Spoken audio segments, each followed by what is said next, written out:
It's snowing! Sam, it's snowing! Yay! Woo! We did it! We did it! did Good morning, it. everybody. It's, what is it? It's Saturday, January Oh, 31st. can it be And it is July sun- 31st, If this is please? July, we're in trouble. Yeah, it is. Welcome to extended snowstorm coverage here on the Carolina Weather Group. I'm James Brierton in Charlotte. That's Sam Walker on the Outer Banks. He's going to be doing the snow dance here shortly. We're going to be checking in with all you in the comments, so drop them in, ask your questions, tell us how much snow you've got so far. It's still early for a lot of you, but here in Charlotte, here we go. I would call it just over an inch. Just over an inch, and it is clearly Wow. still falling. Jared Smith is punching the buttons in Charleston. He can go ahead if he wants and pop up the radar and show us just how much precip we've got across the region, because this day is just starting for everyone who is looking forward to enjoying yet another weekend of winter weather, Sam. Yeah, exactly. It's just getting started for me out here on the coast, but obviously folks from the Piedmont and on out into the mountains, as well as the Midlands and the upstate are seeing the snow. But that dry slot, we talked about the Swiss cheese last night, James, and the dry slot has definitely set up over the triangle and the sandhills. And we just saw, almost nothing along the US 1 corridor so far this morning. Yes, Swiss cheese is what we deemed it last night, because I think by the time we are set and done tonight, that radar is going to transition to a snow totals map, and we could see lesser amounts in the triangle than, say, to both the east and the west. I think Charlotte is going to get a good amount of snow. I think the Outer Banks is going to get a good amount of snow. And we could unfortunately see that dry air just kind of penetrate right into the triangle region. I think it's safe to say it won't be zero amounts of snow, but it could be dramatically less than what we thought on Wednesday. I don't know if either one of you gentlemen so far have the LSR reports up, and we can look to see across the region how much snow we've gotten in, and then maybe we go ahead and we take a look to see what's yet to come, since so much of this event is still before us. But when it comes to reading numbers, I'm definitely going to hand it over to you, Sam, because I can't see that far. Well, I can tell you, looking at the LSR so far, and that's the local storm reports, everything is west. As I said, US 1. There is nothing, no LSRs to come in yet from east of US 1 in either state. So seeing totals ranging from 4 to 5 inches up in the high country around Boone and those areas. I need to make an adjustment to my map here, so bear with me just a little bit, because I am not able to see through the radar at the moment to get the full picture. I think Jared's got some maps up on the screen there too, if that Yeah, helps. let me throw that back over there. That might help. Yeah, it's there we go. So like near Candler, 2.5 inches of snow so far. Brevard is reporting about 2 inches. And slide on down to around Greenville, South Carolina, 2 inches. So that seems to be kind of the trend so far, is in the 2 to 4 inches everywhere west of I-77. A few reports right along the 77 corridor. Huntersville, 1.3 inches, 1.2 in Center City. Also, as we head up towards Salisbury, 2.5 inches in Salisbury so far this morning. And then in Guilford County around Colfax, well, that's really Greensboro, basically Greensboro, 0.3 of an inch so far as this morning, 1/2 inch out just east of Greensboro. And then our lone little report coming in from Roxborough, which always seemed to be the only place that ever got snow half the time with these systems when you're in the triangle, 1.5 inches. So there's kind of a wide range, anywhere from just a dusting to as much as 4 inches up in northwestern North Carolina so far. All right, so those are the snow amounts that you guys have submitted during the early morning hours that have been tallied up until about 9 o'clock on this Saturday. But there is more snow still to come. So if you're waking up, because I started seeing this last night before I went to bed, Sam, I started seeing comments, the forecast is a lie, it's not going to snow, where is it? I'm like, it hasn't started yet, people. And even now, it has barely started. We're only a couple hours into this. Most of those snowfall reports, as you mentioned, are on the western half of the state. So if one of you fine gentlemen could pop up the updated snowfall total maps, we can look to see what's still to come for these fine folks of the Carolinas who want to get outside and play in the snow today. Yeah, it's looking like the East is still going to be the target for this storm. I've got there we go. Your 3-day snow accumulation amounts as of 7 o'clock this morning for the state of North Carolina. I'll start there, Jared. I think I've got all that stuff on the screen share up. Let's see. Nope. Well, let me try this one more time. So there you go. That is, I've got it shared up here on my side, Jared, if you want to jump out on that. 8 to 12 inches, pretty much from the northeast corner of North Carolina all the way down to Wilmington. And then as you get into interior sections of North Carolina, just to the east of I-95, 6 to 8. And it's kind of weird how this thing is curved, but that is because it's a coastal storm. I can see that dry slot on my monitor, which is 20 feet from here. Yeah, and I was getting there because you got a 6 to 8 running right along I-95 in North Carolina, and then there is the dry slot. Like we said, all along US 1, US 220 as well is the dry slot. 4 to 6 inches. That's the thing, folks. 4 to 6 inches still a pretty significant snowfall for North Carolina and South Carolina. 4 to 6 still is a lot. It is interesting to see down your way. 8 to 12 is still in play when we look at those North Carolina maps. So, hey, this thing is just getting started, folks. Just because you woke up, we thought we might see an inch or two of snow on the ground when we woke up this morning, even a half inch out here on the coast. We're just getting the game. We are early in the first quarter. I'm going to use a whole lot of football references because, it's that time of year. But we are early in the first quarter on this game. We haven't even gotten close to even anybody getting in the end zone yet. Maybe a couple of scores out there in the western part of the state and in Charlotte. But, yeah, we've got a long way to go before it's all done and dusted when it comes to the storm. Jared, I'm going to switch over to the South Carolina map because I want to show just exactly what we're thinking down there still. Still 4 inches. I do like South Carolina's map instead of the range. I kind of like this exact number. I like that. But look who's in the target for the highest amount of snowfall between now and 7 o'clock on Tuesday. Myrtle Beach, 6.3 inches. Wow. Again, coastal storm. Coastal storm. That's what they do. That's what they do. The biggest moisture is all going to be in the east of South Carolina. 4 inches along the I-95 corridor for the most part north of I-26. Still an inch, south of there. So, guys, again, we're just getting started. Western parts of the state, you're getting all your snow this morning. Eastern parts of the states, you're getting it this afternoon, this evening, tonight, and tomorrow. So, all right, let me switch back over here because I think we might have lost James for a moment there. I think we've lost her mic. Yeah, I got no audio from you, so that's okay. Yep. Come back to us, James. Come back to us. Hello. Is this thing there on? he is. Yeah, there we go. No, we're not professionals. No, we're not professionals at all. You're back on. Hey, Jared, if you want to throw some of the more comments up there, we'll kind of weigh in on those, and we can maybe run some of the. Yeah, okay, Kevin. No, you'll have to read them to me if they're good. Yeah, not worried about football references because there's no good teams in the Super Bowl. Okay, we'll take that. But look, we got one of our boys. Hey, we got a local guy. Come on, Drake May's in there. My disappointment is measurable, unlike this snow. Let's see what else we got here. John Coleman coming down good in Greenville. Now, last night when we were on, James, we were shifted to that Greenville was going to be in that 12 to 18. Now, we've seen the 12 to 18 disappear. So which not Greenville only are we talking about? Greenville, North Carolina. Sorry about that. Okay. So he might be actually in Greenville, South Carolina, now that I think about it. If it's coming. Yeah, lost you again. As your coffee, I think, has there you go, has messed around with the mic.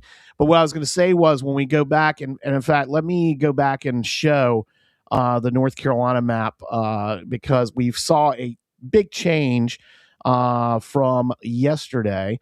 So let me get the old screen share going here for you. There's that map again.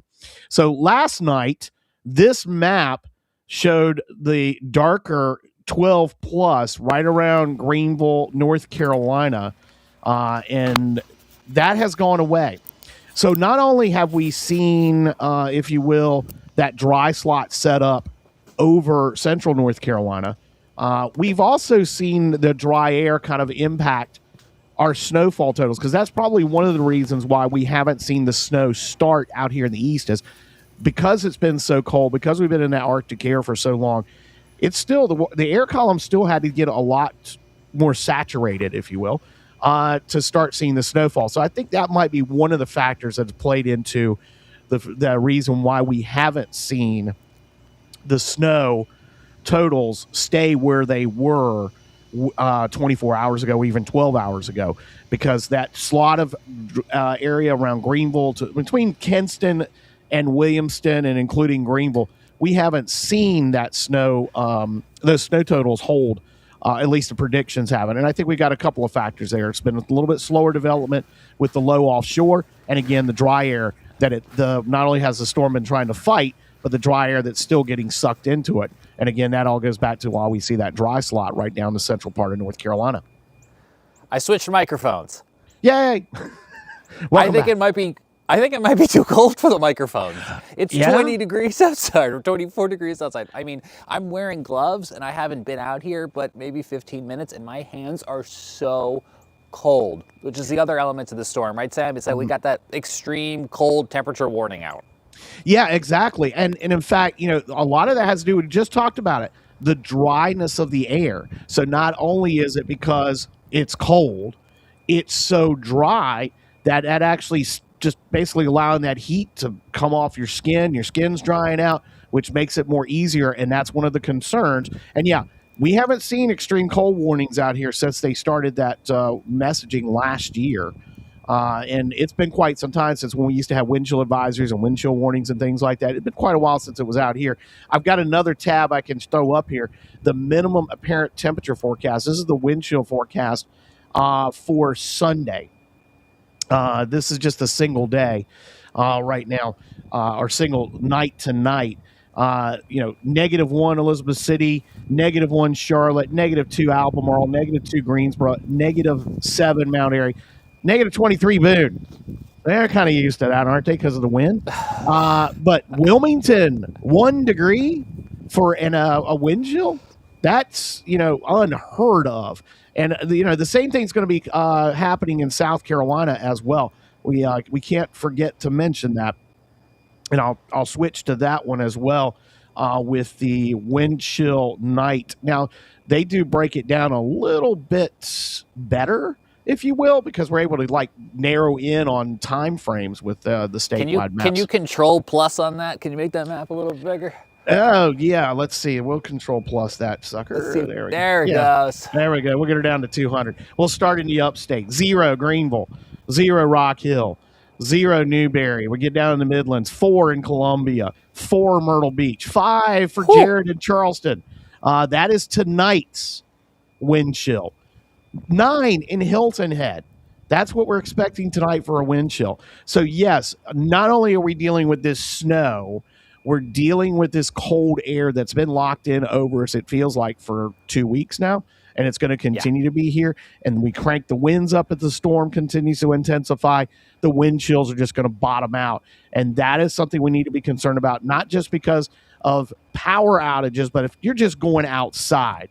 One of the reasons why there is actually a shelter-in-place order that was issued by Dare County out here in the Outer Banks, was issued yesterday, telling people, stay inside. Do not go out in this. Even if it's not snowing or anything yet, it's just going to be that cold for that extended period of time.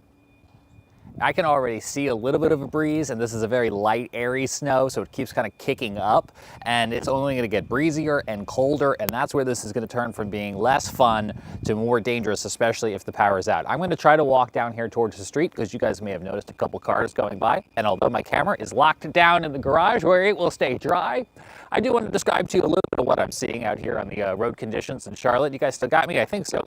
Yeah, a little choppy, but you were good. A little choppy. All right, so I'm on the road right now, and the biggest difference between this weekend and last weekend is it is not as icy. I don't know that I'm promoting going out and driving around in this, but in the first hour or so, it is pretty obvious that this is a much more powdery snow. Matter of fact, I know a bunch of kids that want to get out and sleigh ride in this, and although we've got an inch of accumulation so far, I think we're going to need a little bit more, because even with every step I'm taking, I've already worn out a completely bare patch of grass right where I am right now. I can see people out cleaning off their cars. I've seen a couple of people venture out in their cars this morning. I'm remembering that my snow brush is inside one of the cars right now, so that's dumb. Get that thing out right now. I did that last night. But we are pretty ready to go here, Sam, because I say this from time to time on the show, but I got to live up to my brand of being a northerner who has moved to the south. I've got these really light, fluffy sleds. Yeah. That they are essentially like boogie boards with like a plastic bottom. And That's you just float right across the top. It's there's the classic toboggan, and I don't mean to hate on it. It has decades of service, but I love the way these guys they just glide right across the top. Yeah, those are perfect for it. But out here, we've all got body boards. We've all got them. We got body. You boards. guys are going to use the actual boogie boards. We're going to use actually body boards.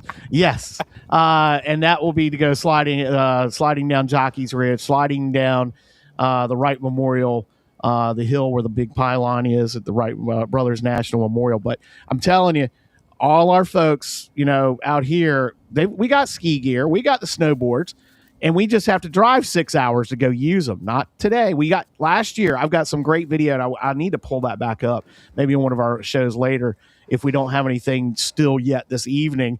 But I've got video from last year of folks out snowboarding at the Wright Memorial last year. When we had our double snow events.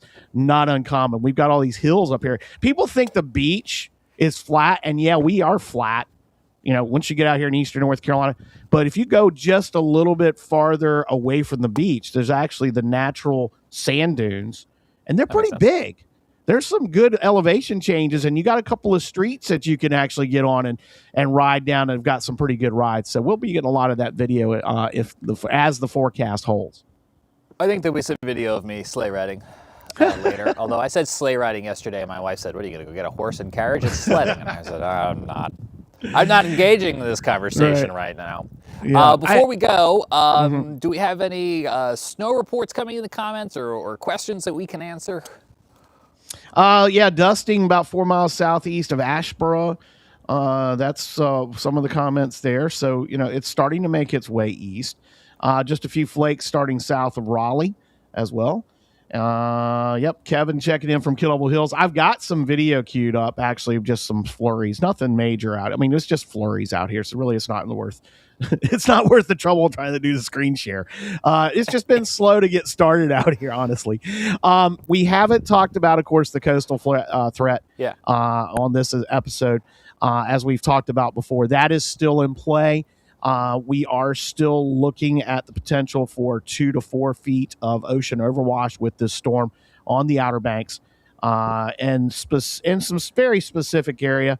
And I'll hit that screen share right now just so we can get that queued up for folks to kind of see it. This is from the National Weather Service briefing that came over just before 7 a.m. this morning. No real changes on what the thinking is. We are going to see winds in excess of 50 miles an hour, possibly gusts to 60 and even 70 offshore. That's going to create a very angry sea starting from the northeast, and that's going to create some big waves, 10 to 15 foot, maybe even some 20-footer in there. And you'll get 2 to 4 feet of inundation around high tide with ocean overwash. That is going to be with tomorrow morning's high tide, maybe tomorrow evening's, but tomorrow morning's high tide is the highest. It's also right as we're hitting those peak winds. So we do have the potential. Pretty much any beach that faces east here on the Outer Banks has got that possibility. So that's really from Corolla. And I know this map only shows up to Duck, but it includes Corolla and Corova. Those areas may see it as well. And that's a 4-wheel drive area. People actually drive on the beach there to get to their house, to their homes. Those aren't vacation rentals just up there. It's residents. They have to drive on the beach, and they can't do it at high tide when it gets like this. 2 to 4 feet. So we may see some stuff punching through the dunes, especially along those vulnerable spots in Pea Island. Obviously, the problems that we have in Buxton, where that small area where those houses collapsed back in the fall. We're really worried about overwash there. 1 to 2 feet, not so much a big, huge issue south of Cape Hatteras. For Frisco, for Hatteras Village, and even the north end of Ocracoke, probably going to see some water coming over there with that high tide. Once the winds shift to the northwest, that's when we're going to probably see some sound side flooding of 2 to 4 feet. I haven't looked at the models this morning, but yesterday the models were showing as much as 3.5 to 4 feet in Avon Harbor, 2.5 to 3 feet in Hatteras Harbor. So we have that worry on Sunday. That's more of a wind-driven tide than is a lunar tide. So we do have to keep that in mind as well. So we do have that other angle of this. As cool as the snow is going to be, everybody's going to stay home. We do have the potential for some folks be on Hatteras and Ocracoke Islands are really dealing with a serious flooding issue possible out of this storm system. So there you go. I will admit, I went and warmed my hands while you were talking about that. So thank you for not only keeping us safe on the Outer Banks, but giving me a chance to warm my hands. I mentioned I got to go get the one snow brush out of the car, and the reason I got to get the one snow brush out of the car is because my other snow brush looks like this, and it's not supposed to be in 2 pieces. But no. Well, you can do double duty. One hand does one hand does the other. There you go. I will say this about this dry nature of this snow, at least out for you guys. It'll be a lot easier to shovel it. You probably could get the leaf. You could probably get the leaf blower and use it to blow it around and get it out of the way. That's what they were doing in Denver last weekend with the yard lines. Was just using blowers to clean them off. So you probably could do that.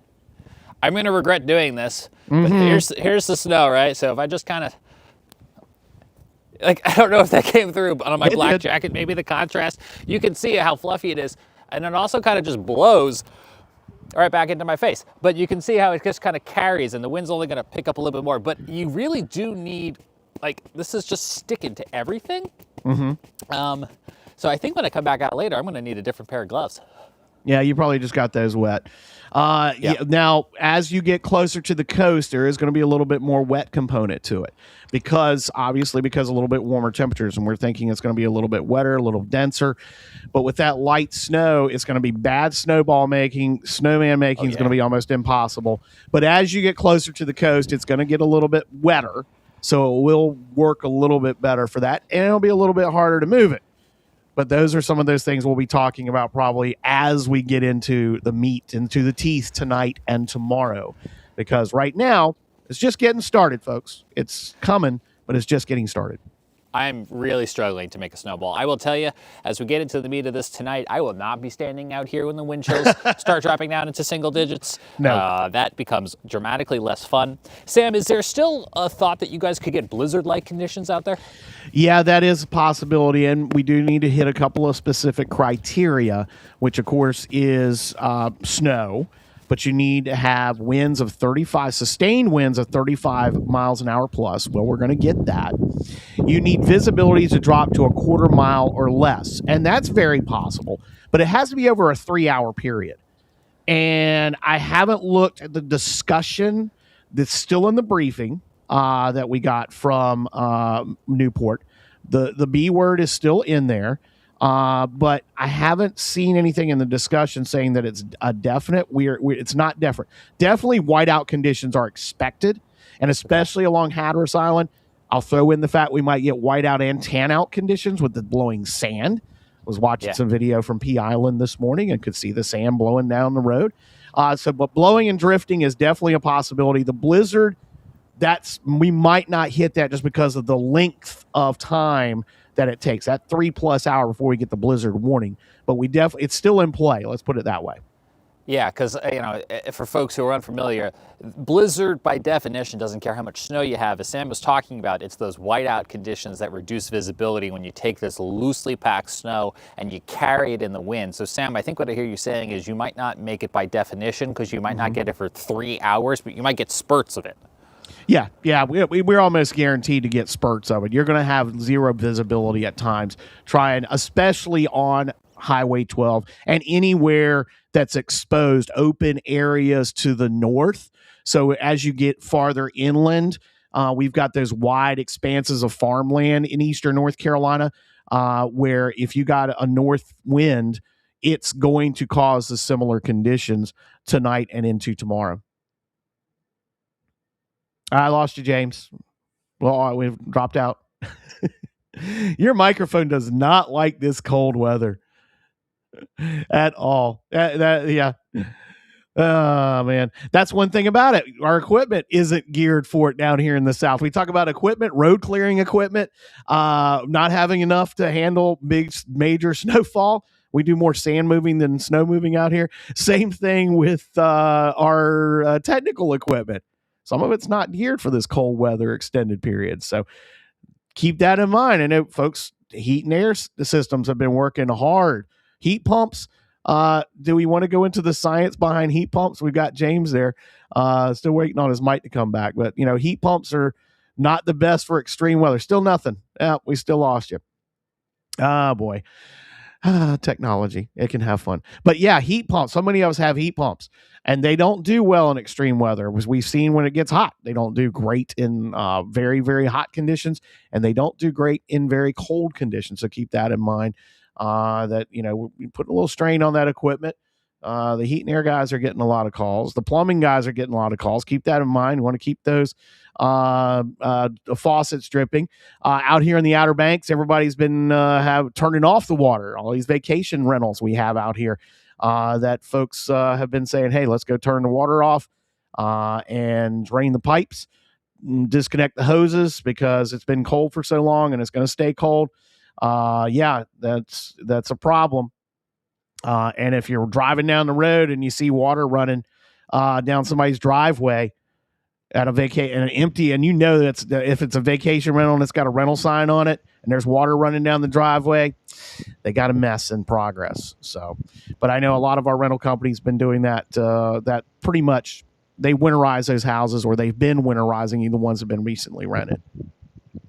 I've switched to the microphone on my earbud. It probably sounds poorer, but can you hear me? It's okay. It works. All right. It works.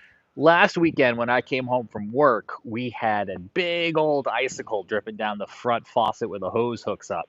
So I ended up turning the power off the water off to the house during the overnight hours until I could get that taken care of, because I didn't want it penetrating into the house if the water was leaking there. So yes, now's probably the time to make sure you know where your water shutoff valve is in the unfortunate situation you might need it.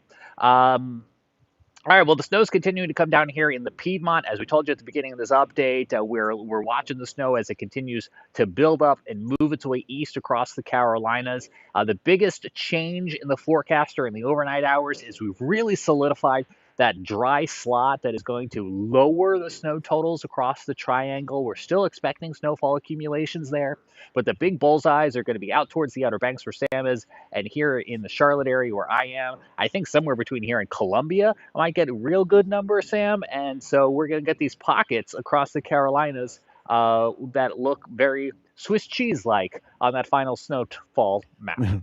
Yep, big holes are going to be all over the place, it looks like. But you know what? I think we'll take it. If some folks will be taking it, we'll take whatever we can get, I think, with this one. And then you know what? I'm done with it. It's been a long week, a long 2 weeks. Can we be done with winter? I don't care what. Yeah. Don't look at next Thursday. Seriously? Sam has not looked at next Thursday. No, I have not, and I don't know if I want to. Well, I'll just say this, because I think people might read into that one way or the other. There's a chance of more precipitation, but I think the type of precipitation is still up in the air. This one was a lock-in on snow because of how cold it is. Exactly. That we didn't even have to guess what type of precipitation we were going to get. It is going to be this light, fluffy snow for just about everyone.